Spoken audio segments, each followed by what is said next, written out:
मी काल चाकणकरांचा म्हणजे राजीनाम्याच्या नंतर त्यांनी जो एक नाट्य रंगवण्याचा प्रयत्न केला तो बघितला आणि मला हसायला आलं की माणसं किती केविलवारी धडपड करतात आणि कालची त्यांची धडपड म्हणजे बूंद से गई सो हौद से लाने का जो एक प्रयास था तो त्याने काही फरक पडणार नाही. मुळात ते नोटीस बिटीस पाठवणं वगैरे ते सोडून द्या. तुमच्या डोक्यावर अटकेची टांगती तलवार आहे त्याचा विचार करा. कारण तुम्ही त्या सगळ्या गोष्टींना अवगत होता. तुम्हाला 1 वर्षापासून कल्पना होती. तुम्ही पीडितेचा आवाज दाबायचा प्रयत्न केला. संघटित गुन्हेगारीचा हा प्रकार होता. त्यामुळे तुमची नार्कोटिक्स झाली पाहिजे आणि तुमची अटक होणं गरजेचं आहे. या मागणीवर मी ठाम आहे.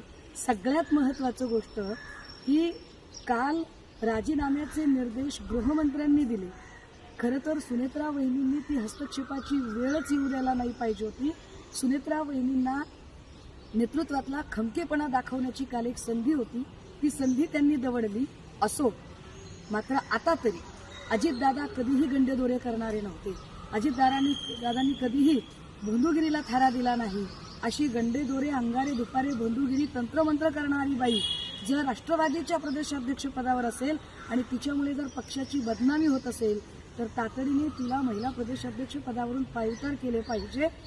अन्यथा जर ते करणं होत नसेल तर आम्ही अजितदादांचा वारसा जपणारे आहोत असे कृपया सांगू नका. त्यामुळे काय चाकणकर बाई, तुम्हाला काय नोटिसा बिटिसा तुमचा जामीन झाल्यानंतर करा. आधी तुमची जी अटकेची टांगती तलवार आहे त्याचा विचार करा.